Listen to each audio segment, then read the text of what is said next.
Күндүн маанилүү жаңылыктары менен эфирде Алтын бешик маалымат программасы, студияда Айбегим Набиева. Саламатсыздарбы? Алгаш жаңылыктардан кыскача. Будапешт шаарында Кыргыз Республикасынын президенти Садыр Жапаровдун Венгриянын президенти Каталин Новак менен расмий жолугушуу аземи болуп өттү. Айыл чарба министри Аскар Жаныбековдун Кадамжай районуна болгон иш сапарынын алкагында аталган тармактагы жеке ишкерлерден тартып Сугат суу токой чарбасы, кайра иштетүү ишканалардын ишмердүүлүктөрү менен таанышты. Кадамжай районунда айыл чарба тармагында кандай иш-аракеттер болуп жатат бүгүнкү чыгарылышта. Баткен облусунун көк бөрү боюнча ачык чемпионаты өтүп, ага жалпы 11 команда катышты. Президент Садыр Жапаров менен Венгриянын президенти Каталин Новактын расмий жолугушуу аземи болду. Бүгүн 13 февралда Будапешт шаарында Кыргыз Республикасынын президенти Садыр Жапаровдун Венгриянын президенти Каталин Новак менен расмий жолугушуу аземи болуп өттү. Атчан гусарлардын коштоосунда мамлекет башчысынын кортежи Лайош кошут аянтына келип, ал жактан аны Венгриянын президенти Каталин Новак тосуп алды. Ардак Кароолдун саламдашуусунан кийин аскердик оркестрдин аткаруусунда Ракоци маршынын жаңыруусу менен президенттер Будапешт шаарынын гарнизонунун туусунун жанына токтошту. Оркестр эки өлкөнүн мамлекеттик гимндерин аткарды. Садыр Жапаров менен Каталин Новак Венгриянын туусу менен гербине таазим этип, өздөрүнүн расмий делегация мүчөлөрүн тааныштырып өттү. Азем гарнизондун өздүк курамынын атчан гусарлардын аскердик оркестрдин салтанаттуу маршы менен аяктады. Министрлер кабинетинин төрагасы Акылбек Жапаров Дубай шаарында 9-дүйнөлүк өкмөттөр саммитинин ачылыш аземине катышты. Бул тууралуу Министрлер кабинетинин басма-сөз кызматы билдирет. Белгилей кетчү жагдай Министрлер кабинетинин төрагасы саммиттин алкагында туруктуу өнүгүүнүн максаттары аракетте шыктандыруучу диалогторду тездетүү панелдик сессияларында сөз сүйлөйт. Мындан тышкары бир катар эки тараптуу жолугушуулар пландалууда. Актурпак айыл аймагынын торговый мал базары бүгүнкү күндө толук кандуу заман талабына ылайыкташтырылып курулууда. Жеке ишкерлер Акбар Жураев өз каражатына мал базарды куруп ишке берди. Ал ошондой эле фермердик чарбасын жакшыртуу максатында жүгөрүдөн 500 тонна силос бастырган. Анын жаңы технологияларды колдонуусу аймактагы мал чарбалыгы менен алектенгендердин кызыгуусун арттырууда. Айыл чарба министри Аскар Жаныбековдун Кадамжай районуна болгон иш сапарынын алкагында аталган тармактагы жеке ишкерлерден тартып Сугат суу токой чарбасы, кайра иштетүү ишканалардын ишмердүүлүктөрү менен таанышты. Кадамжай районунда айыл чарба тармагында кандай иш-аракеттер болуп жатат, кесиптешим айтып берет. Кадамжай районуна караштуу Алга айыл өкмөтүнүн жерине Учкоргон токой чарбасы кызматы тарабынан 2014-жылы саксауыл көчөттөрү отургузулган. Негизинен бул иш-аракет кургакчыл аймактарда жашыл микроклиматты түзүү, тоют өсүмдүктөрүн өнүктүрүү жана жер кыртышын эрозиядан сактоо максатында демилгеленген болчу. Быйылкы жылда Учкоргон токой чарбасы 100 гектар жер аянтына саксауыл көчөттөрүн отургузууну пландап жатат. Кыргыз Республикасынын айыл чарба суу жана аймактарды өнүктүрүү министри Аскар Жаныбеков Баткен облусунда 3 күндөн бери жумушчу сапар менен жүрүүдө. Министр аймактагы айыл чарба тармагындагы иш-аракеттер менен таанышып, көйгөйлөрдү угуп жатат. Бүгүнкү күнгө чейин өсүп турган саксауылдар 483 гектар, анын ичинен мамлекеттик токой фондунун жеринде 70 гектар, ал эми айыл өкмөттөрүнүн жеринде 473 гектар. Жапайы жаныбарларга ошондой өзүбүздүн мал жаныбарларга тоюп болот. Анан экинчиден адамдарга оту менен да камсыз кылабыз. Ошону менен токойго болгон басымдуулук азаят. Райондун аймагында бош жаткан аянттарды токойго айландыруу, био ар түрдүүлүктү көбөйтүү менен токойго болгон басымдуулук азаярын чарба кызматкерлери белгилешет. Министр Алга айыл аймагындагы кургакчылыкка чыдамдуу экме токойдон кабар алды. Айыл суу чарба жана аймактарды өнүктүрүү министри Аскар Жаныбеков жумушчу сапардын жүрүшүндө Актурпак айыл аймагындагы жеке ишкер Акбар Жураевдин жаңыдан ишке берилген мал базарынын абалынан кабар алды. 200 баш ири мүйүздүү мал жана 300 баш майда жаныктар, ошондой эле 50 баш жылкыга ылайыкташкан мал базары 2003-жылдан баштап иштеп келет. Бирок быйылкы жылдан тартып жеке менчик мал базарды жаңыдан курууну пландаган ишкер 70 сотук жер аянтына 5 миллион сомдон ашуун каражатты сарптап, бардык талаптарга ылайыкташкан базарды куруп ишке бергенине аз гана убакыт болду. Ооба.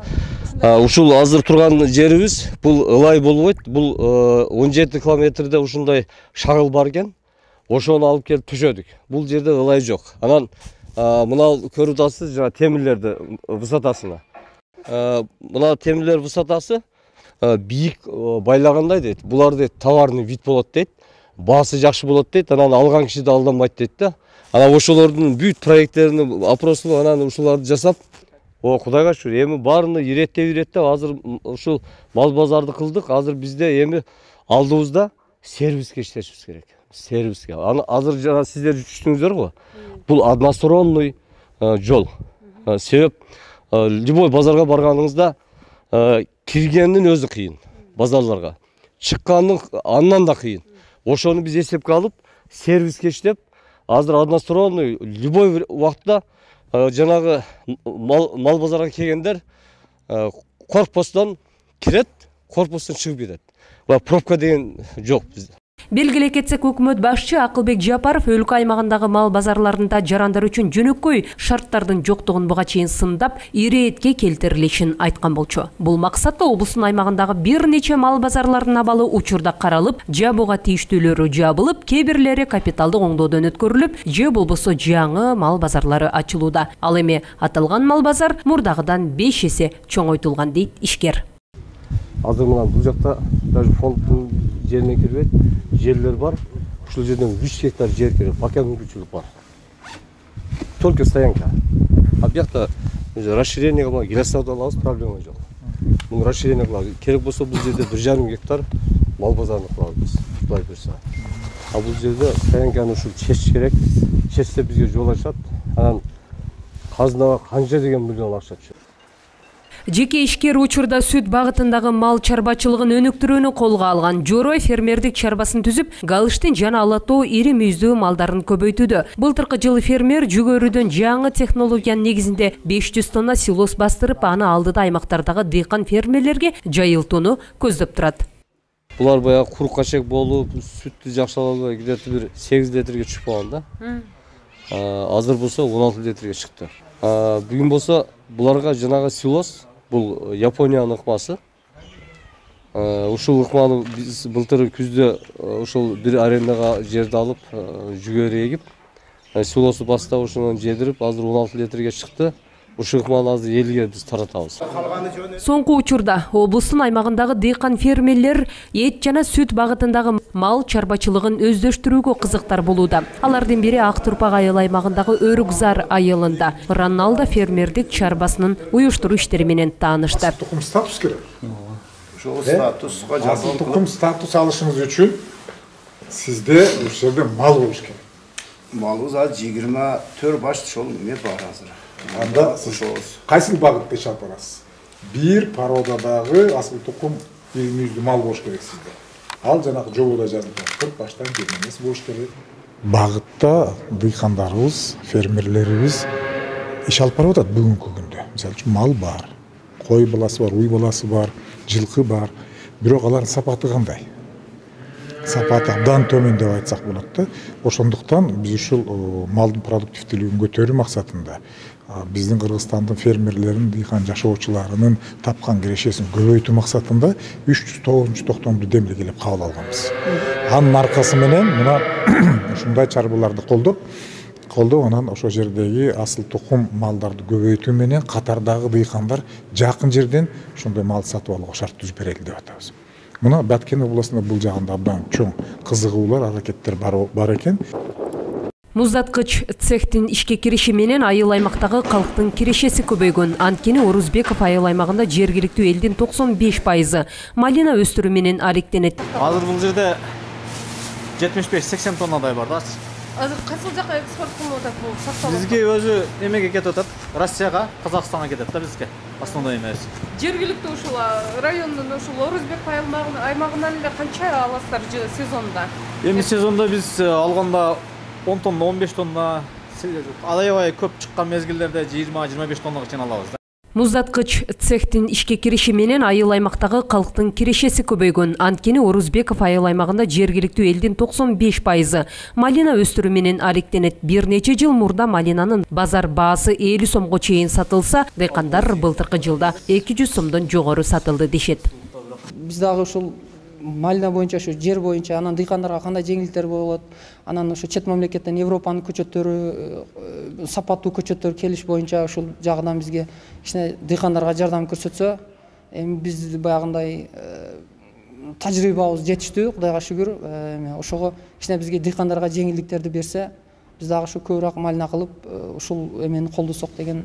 Цехтин ачылганы жакшы болду. Эл билет, мына Кадамжайда эл билет, 30 сомго чейин сатып жүргөнбүз. Мына былтыр мен өзүм 245тен саттым ушул холодильникке. Ушул жерде жашайм өзүм дагы. Анан 245тен саттык, жыйынтык аябай жакшы, Кудайга шүгүр. Райондун башчысы Кутбидин Шакиров министрден Баткен облусуна болгон иш сапары менен жергиликтүү дыйкан фермерлердин көйгөйлөрү чечилип калат деген үмүттө. Биз колдоо көрсөтүү эми мамлекеттик ишканалар мен өзүм жана Аскарбек Сапарбекович менен да сүйлөштүм. Мен кечээ коллегиянын чечими менен өзүңөр катыштыңар.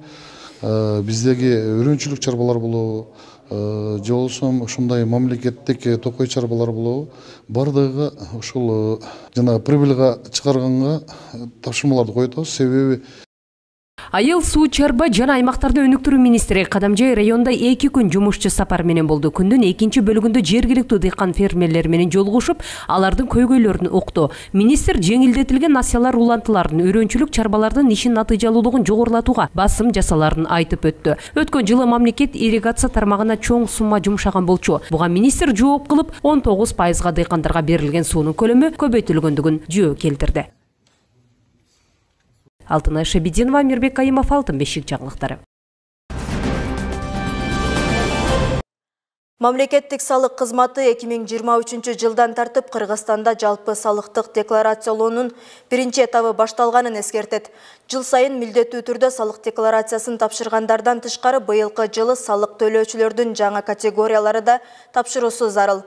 Тактап айтканда, ушул жылдын 1 майына чейин 2022 жылдын жыйынтыгы боюнча салык декларациясынын төмөнкүлөр тапшырышы керек. Мамлекеттик органдын же жергиликтүү өз алдынча башкаруу органынын карамагында турган илимий изилдөө, чыгармачылык, окутуучулук, дарылоо, ден соолукту чыңдоо жана калкты тейлөө боюнча аткаруу тескөө функциялары менен байланышпаган башка иштерди жүзөгө ашыруучу мекемелердин, ишканалардын же уюмдардын кызматкерлери, мамлекеттик же муниципалдык кызматчы болуп саналбаган мамлекеттик үлүшү бар уюмдардын жана ишканалардын кызматкерлери, эл аралык уюмдардагы ишинен киреше алган, жашап турууга укугу же кайрылман статусу бар жарандар. Жыл ичинде 300 000 сомдон ашык суммадагы мүлктү сатып алган жеке жак. Белгилей кетсек, салык мыйзамдарына ылайык 2022 жылдан тартып Кыргызстандын бардык жарандары салык декларациясын тапшырууга милдеттүү. Ага чейин жалпы салыктык декларациялоо этап-этабы менен киргизилет. Биринчи этап 2023 жылы башталды. Кийинки жылдан баштап салык салынуучу киреше алган бардык жеке жактар милдеттүү түрдө салык декларациясын тапшырышат. Эскерте кетсек, 1 апрелге чейин юридикалык жактар, мамлекеттик жана муниципалдык кызматчылар жана 1 майга чейин жеке жактар жана жеке ишкерлер салык декларациясын тапшырышы керек. Баткен облусунда 587 ишкерге 484 миллион сом жеңилдетилген насия берилди. Финансы министрлиги 2023 жылдын 1 январына карата Баткен облусун жеңилдетилген каражылоо долбоору боюнча маалымат берди. Ага ылайык долбоордун алкагында Баткен облусунун 587 ишкердик субъектисине 484 миллион 63 миң сом суммасында жеңилдетилген кредит берилген. Насия 2022 жылдын ичинде коммерциялык банктардын финансы каражаттары тарабынан Баткен облусунун чек арага жакын жайгашкан калктуу коңуштарынын иш алып барган жеке адамдарга, чакан жана орто бизнестин субъектилерине берилген, деп айтылат маалыматта. Белгиленгендей, Баткен облусунун өнүктүрүү жана калкына мамлекеттик колдоо көрсөтүү максатында Кыргыз Республикасынын министрлер кабинетинин Баткен облусун жеңилдетилген каржылоо долбоору бекитилген. Туркиядагы зилзала. Кыргызстандык куткаруучулар 4 адамды куткарып, 104 жарандын сөөгүн чыгарды. Туркиянын Кахраманмарш шаарында кыргызстандык куткаруучулар издөө куткаруу иштеринин натыйжасында урандылардын астынан аман калган 4 адамды жана каза болгон 104 адамдын сөөгүн чыгарып беришти. Бул тууралуу Өзгөчө кырдаалдар министрлигинин басма сөз кызматы билдирди. Эскерте кетсек, 6 февралда жер титирөөнүн кесепеттерин жоюуга жардам көрсөтүү үчүн 67 адамдан турган кыргызстандык куткаруучулар Туркияга учуп кеткен. Ошондой эле кечээ 12 февралда табигый кырсыктан жабыркаган боордош Түркелине колдоо көрсөтүү үчүн атайын учак менен дагы 80 куткаруучу, 6 дарыгер, боз үй, тигүүчүлөр, 75 боз үй жөнөтүлгөн.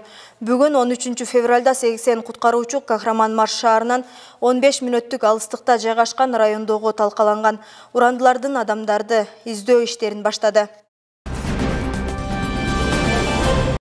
Түркия менен Сирияда каза болгондордун саны 34 миңден ашты. Түркияда 6 февралда болгон жер түтүрөөдө курман болгондордун саны 29 500ден ашты. Ал Жазира маалымдагандай, Сирияда зилзаладан 4,5 миңден ашуун киши мерт кетти. Эки өлкөдө жаракат алгандардын саны 80 миңден көп. 100 миңдеген кишилер үй жайынан ажырады. Урандылардын арасынан издөө уланууда. Ага 70 өлкөнүн куткаруучулары жана медиктери катышууда. Азыркыга чейин урандылардын алдынан тирүү адамдар табылып жатат, арасында балдар да бар. Мурат Боронов ички иштер министринин 7 багытындагы тапшырмасын аткаруу боюнча жетекчилик курамга жыйын өткөрдү. Бүгүн 13 февраль күнү Баткен облустук ички иштер бөлүмүнүн начальниги, милициянын полковниги Мурат Боронов жетекчилик курамына жыйын өткөрүп, анда ички иштер министринин милициянын генерал-лейтенанты Улан Ниязбековдун ички иштер органдарынын ишмердүүлүгүн мындан ары дагы жакшыртуу боюнча аныкталган 7 приоритеттүү багыттарын жана 2022 жылдын ыкчам кызматтык ишмердүүлүгү боюнча ички иштер министрлигинин коллегиясынын жыйынтыгы менен кабыл алынган чечимдерин жеткирди. Мурат Боронов жыйында ички иштер министри Улан Ниязбеков жалпы элдин коопсуздугуна жана өлкөнүн ички коомдук тартибин мындан арыда чыңдоо максатында 7 приоритеттүү багыт боюнча милиция кызматкерлери натыйжалуу иш-чараларды алып барууларын тапшырганын билдирди. Ички иштер министрлигинин башчысы тарабынан аныкталган ар бир багыты милиция кызматкерлери өз ишмердүүлүгүндө жетекчиликке алып, кынтыксыз аткаруулары тийиш. Андан сырткары ички иштер министрлигинин коллегиясынын жыйынтыгы менен кабыл алынган чечимдерди дагы аткарып, элибиздин бейпил жана коопсуз жашоосун камсыздоону улантышыбыз керек. Бул биздин башкы максатыбыз, деди Мурат Боронов.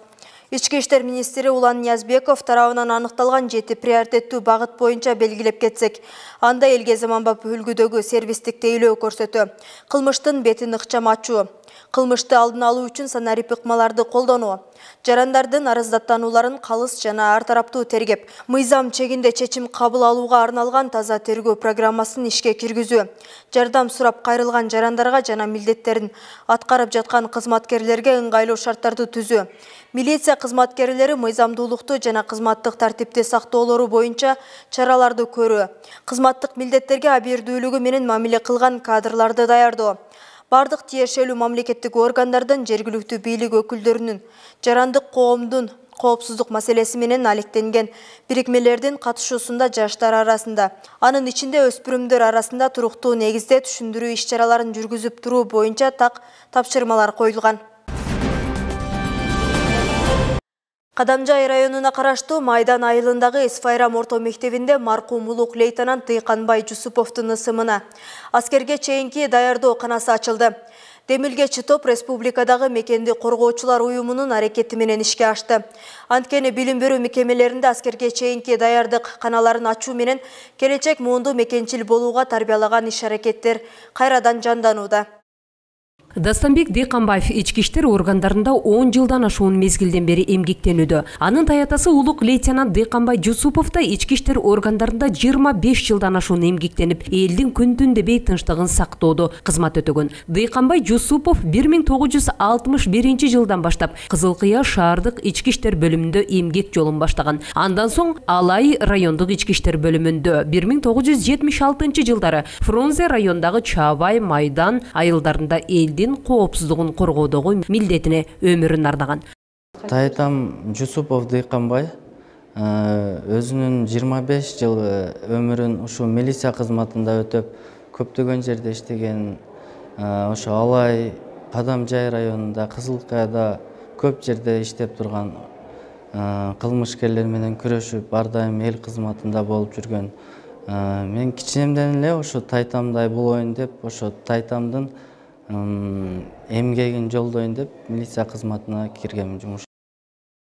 Бүгүн Майдан айылындагы Исфайрам орто мектебинде улук лейтенант маркум Деканбай Жусуповдун атындагы аскерге чейинки даярдоо каанасы ачылды. Аны жергиликтүү эл билим берүү кызматкерлери зор колдоого алышса, ал эми демилгечилер республикадагы мекенди коргоочулар уюмунун аракети менен ишке ашты.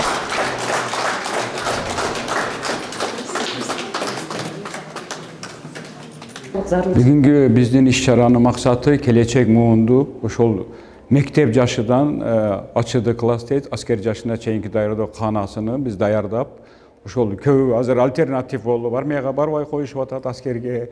Азыркы убакта биз ошо аталап өткөн аталарыбыздын өмүрү өрнөк болсун, ушуну көрүп, биздин балдар келечекте мекенди коргоого даяр болуш керек. Биздин урааныбыз мекенди коргоо уйук милдет деген мекен коргоочулар коомдук бирикмесин.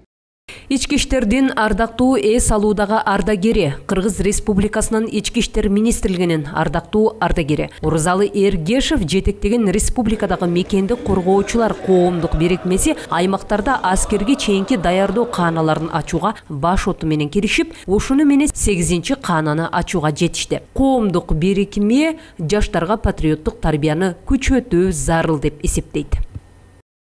Эң негизгиси аскерге чейинки даярдык сабагына ар бир мектепте каана ачылыш керек. Каана ачылгандан кийин талапка ылайык ошол кааналар ушундай стендтер менен камсыз болуш керек да. Ушул класска киргенде ар бир окуучу ушул аскер бөлүгүнө киргендей өзүн киргендей болуш керек дагы, ушундай кызыгуу болуш керек. Ошон үчүн кызыгуу болуш үчүн ушундай стендтердин болгондой жакшынакай кылып, оформление кылып, ошолорго түшүндүрүү иштерин жакшы алып барыш керек. Биз 2023-кө буюрса дагы азырынча дагы 2 февраль айына дагы 2 мектепке ачабыз буюрса. Аскерге чейинки даярдык сабагына программага ылайык 136 саат каралган. 10-11 класстарга 68 сааттан бөлүнгөн. Дал ошол сааттардын ичинде жаш өсүп келе жаткан муун аскерге чейинки даярдык боюнча билим алуусу керек. Улук лейтенант Деканбай Жусуповдун атындагы каананын ачылуусуна Жусуповдун үй бүлөсү демөөрчүлүк көргөзгөн. 500дөй бала билим алган Исфайра мектебинин жамааты жаңы каананын ачылышына кубануу менен кабыл алышты. Анткени өзү туулуп өскөн айылдагы мектептин каанасына ысымы берилген маркум Жусуповдун мекенчилиги жаштарга үлгү болоорун белгилешет. Атам өтө жөнөкөй, акпейил. Ушу мекенде бизди дагы ушу мекениңди бил, элиң жериңе кызмат кыл, дайыма кызмат кыл деп эле ушу бизге айтканы ошол көп сөздөрү ошо мекенге арналат эле атамдын. Өтө курч эле атамдын ошол патриотизми калбасын, ушу кийинки муундарга өрнөк болсун деп туруп, анан ошо балдары, неберелери ошо демилгени көтөрүшүп. Саамалыкка мекенди коргоочулар коомдук бирикмесинин Ош шаары жана Ош облустук төрагасы Махмут Жанышев, Баткен облустук төрагасы запастагы прапорщик Исаков Нурбек жана айыл аксакалдары жалпысы 400дөй киши катышты. Исфайрам орто мектебинин директору Кубатбек Рыспаев иш-чараны жогорку даражада уюштуруп, Кадамжай райондук ички иштер бөлүмүнүн милиция кызматкерлери да чакырылды. Коомдук бирикме алдыда дагы жаңы кааналарды ачууну пландоодо. Алтынай Шабидинова, Мирбек Кайымов, Алтын бешик жаңылыктары. Жаштар жана өспүрүмдөр арасында кылмыштуулук азыркы коомдун эң коркунучтуу жана көйгөйлүү маселеси. Соңку мезгилде жаштар арасында кылмыштуулук барган сайын улам кооптуу жана коркунучтуу нукка өтө баштаганы педагогдорду жаштар маселелери менен алектенген адистерди. Укук коргоо органдары ата-энелерди тынчсыздандырып катуу койго салууда. Мындан улам Кадамжай районунун Чечме айылынын жаштары өспүрүмдөр арасындагы укук бузуулардын алдын алуу аталышындагы жыйын уюштурду. Жыйындын жүрүшүндө кандай маселелер көтөрүлгөндүгүн кененирээк Асылкан Махамат кызы айтып берет. Кадамжай районуна караштуу Чечме айылындагы номер 37 1 май орто мектебинде жаштар арасындагы укук бузуулардын алдын алуу боюнча жыйын болуп өттү. Ага жергиликтүү жетекчилер, коомдук бирикме өкүлдөрү, укук коргоо органдары жана мектеп окуучулары катышты. Жаштар мурдага караганда билимдүү, дилгер, азыркы күндө маалымат берүү өтө оңой жана тез. Мурдага бирөөдөн уккан сөзүнө анан ошону ишенип туруп ошону менен иш алып барган болсо, азыркы күндө ар бир маалымат такталган. Бирлик айыл өкмөтүндө, деги эле Айдеркен аймагында өздүк курам менен күч органдарынын тыгыз иштегендигине байланыштуу анча-мынча кылмыш иштери ошондой эмелер болгон жок. бул ушундай биргеликте ар бир күч органдары, мамлекеттик кызматтар биргеликте иштегендигинен, мугалимдер менен тыгыз байланышта болгондугунун түшүмү деп эсептейм. Жаштар арасындагы укук бузуулардын алдын алуу иш-чарасын өткөрүүнүн негизги максаты балдардын өз укуктары тууралуу маалымдуулугун жогорулатуу, өспүрүмдөр арасындагы кылмыштуулуктун алдын алуу болуп саналат. Жашы жетпегендиги боюнча кыскартылган материалдар болсо, ал боюнча ата-энеси жоопкерчиликке тартылат.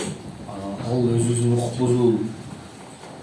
бузуу кодексинин 112-биринесинде так даана көрсөтүлүп жазылып турат. 1000 сомдон 3000 сомго чейинки ата-энесиге айып салынат. Бул биринчиси. Кайра кыла берсе, баланы профилактикалык өзүнүн райондук учет кылынат. Ал учет өзүңөргө маалымдуу болгондой, буга чейинки айтылгандай эле силердин данныйыңар, ата-энеңердин данныйыңар менен учет кылынат.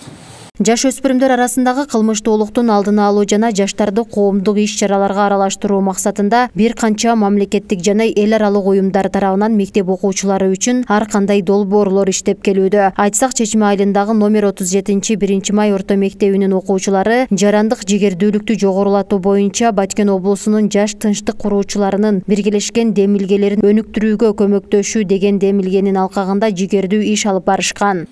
Азыр ушул долбоордун 5 айдан бери иштеп келгенибиздин жыйынтыгы чыкты. Биздин эки окуучубуз Алимжанова Мария, анан Малабекова Элиза деген окуучуларыбыз ушул мектепке 42.200 сомдук 5000 сомдук колонка, микрофон, колонкаларды утушуп алды, проект жазышып. Чечме айылынын жаштары тарабынан уюшулган мындай иш-чаралар жалпы коомчулуктун, мамлекеттин жана ар бир жарандын, өзгөчө жаштардын бирдиктүү аракети жана иш-чаралары келечекте укук бузуусу жок мыйзам гана бийлик кылган коомду курууда чоң түрткү берери талашсыз. Асылкан Махамат кызы, Бексултан Гайратбек уулу, Алтын бешик жаңылыктары. Баткен облусунун Көкбөрү боюнча ачык чемпионаты өтүп, ага жалпы 11 команда катышты. Мелдеш Кадамжай районунун Исхак Болотхан айыл өкмөтүндөгү ат майданда өттү. 2 күнгө созулган чемпионат Көкбөрү оюнунун өнүктүрүү жана ошондой эле республикалык Ноорус турнирине карата командага бала жана аргымактарды тандоо максатында уюштурулду.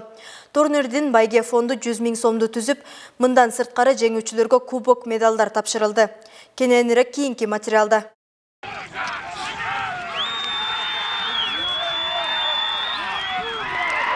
Кыргыздын байыртан келе жаткан көчмөндүк жашоо образынан, жоокердик салтынан калган улуттук ат оюндарынын бири Көкбөрүнү Баткен облусунда өнүктүрүү жолго коюлууда. 11-12 сентябрь күндөрү Кадамжай районунун Исхак Болотхан айыл аймагында Көкбөрү боюнча облустун ачык чемпионат өткөрүлдү. Мелдеш облустук дине тарбия жана спорт башкармалыгы, Кадамжай райондук мамлекеттик администрациясы жана облустук Көкбөрү федерациясы тарабынан уюштурулду. Негизинен Баткен облусунда ушул оюндун мурдатан ойнолбой келген. Бул жаңыдан 2-3 жыл гана болду. Ошондон спортчуларыбызды ушу Көкбөрү оюнуна үйрөтүү негизги максаты тажрыйба алмашуу. Албетте бул Көкбөрү оюну мындан ары жандандыруу максаттары биз пландарыбыз бар.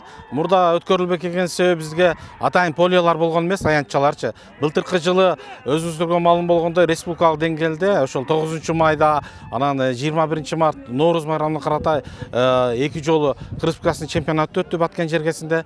Ошонун алкагында мына Баткен шаарында бир полия, Кадамжай районунда бир полия даярдалып Көкбөрү оюнугачы атайын тайказандар орнотулуп, биз азыр өткөргөнгө толук мүмкүнчүлүктөрүбүз бар. Мындан ары бул иш-чара улантылып турат.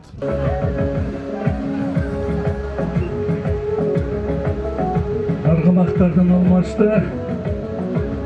Турнирге жалпы 11 команда катышты. Лейлек районунан Баткен, Кызылкый, Айдаркен шаарларынан бирден жана калган командалар Кадамжай районунун аймактарынан түзүлүп келип, кубок үчүн күч сынашты. 23 жаштагы Дастанбек Жээнбеков майдан командасынын оюнчусу акыркы 3 жылдан бери Көкбөрү оюндарына катышып, быйыл мыкты даярдыкта экендигин көрсөтө алды. Бул турнирде атаандаштарынын тайказанына салынган 7 улактын 6оосун өзү салып, командасына жеңиш алып келди. Турнирдин жалпы жыйынтыгында командасы 3 орунду камсыз кылышты. 4-номердеги Оюн жакшы болду бүгүнкү оюн. Былтырга салыштырмалуу жакшы кыйла. Командаларым жакшы даярданган экенсиптир. Жакшы бардык иншалла. Жакшы болду оюндар. салымдарам жакшы. Былтырга салышмалуу кыйла алдыда команда. Иншалла. Азыркы салымда 6 салым салдык. Биз 7 салым болду, ошонун 6-өөнү. Алдыга чет жактарга чыгып ойноп келген Кыргызстан сборныйга чыкканы ниеттер бар иншалла.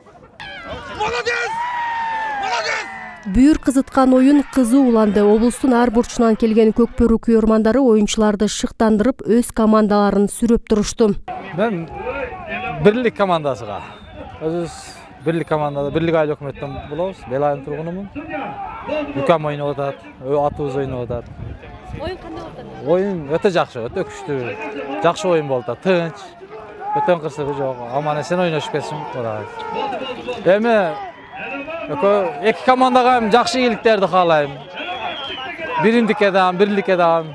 Өзүнүн ата бабабыздан калган салт, өтө күчтүү оюндар. Каалайм мен.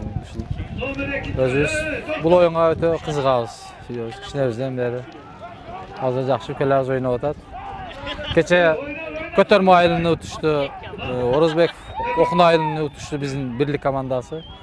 Кудай кааласа аз ишенемин, дагы Кудай кааласа ийгилик алдыга түшүнүп каалайм.